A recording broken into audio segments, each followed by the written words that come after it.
And this week's quote comes from a very interesting gentleman named Joe Girard. Was an American salesman, motivational speaker, and author.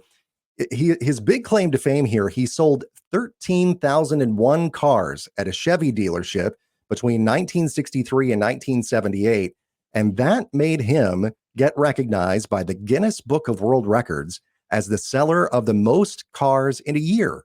I mean, that is kind of crazy. Some crazy numbers that we're looking at there. Well, Joe Girard, he said this: the elevator to success is out of order. You'll have to use the stairs one step at a time. Love it. I love that too. And, the fact that he sold Chevys, my grandfather, may he rest in peace, sold Chevrolets for 33 years and was in what they call the Legion of Leaders every year for each of those 33 years. So I think that grandpa there, Pa Travato, may have been number two to Joe Girard. So, when you look at his quote, I think it basically is saying that there is no quick and easy way to achieve any type of success. And the fact of the matter is that you have to work for it gradually. And so if you kind of relate that to retirement planning, think of success as having enough money to be able to enjoy your golden years. And that elevator that he's talking about would be like winning the lottery or finding some magical investment that makes you rich overnight. Unfortunately, that elevator is broken. You just can't zoom up to the top and be done with it. Instead, you have to take the stairs, which means that you save money bit by bit, by little, make smart investment choices, plan carefully over time. And just like taking the stairs can be tiring, but in fact, it gets you fit, the step-by-step approach helps you build up your financial health. So every step that you take brings you comfortable, or closer, I should say, to a more comfortable retirement. So 3 examples of basically how to get financially fit for retirement. Number 1, start saving early. Okay. Just like taking that very first step on a staircase, start putting away a little bit of money now while you're young. Every amount, even small amounts, grow over time. So think of it as planting a seed that eventually grow into a large tree by the time you retire and you're able to sit up under it and enjoy some lemonade.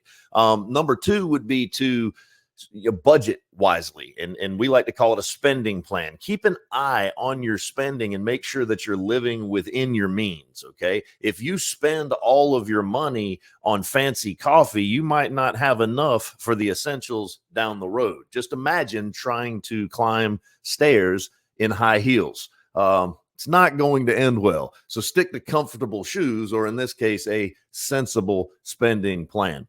And then number 3 is to just invest smartly. Please do not put all of your money under the mattress.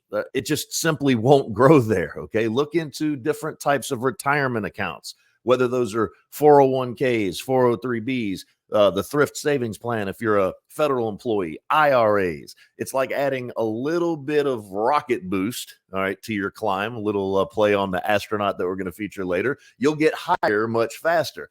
And just be sure to spread your money around, though, into different investments to help reduce risks. Things like stocks, things like annuities, things like real estate, for example. It's kind of like packing a well-balanced lunch to take to work that has fruits, vegetables, and maybe a cookie later for fun, right? And so by taking those small steps regularly, you'll definitely get closer to your retirement goals without needing any quick fixes. Okay. Remember, slow and steady wins the race, or in this case, a much more comfortable retirement.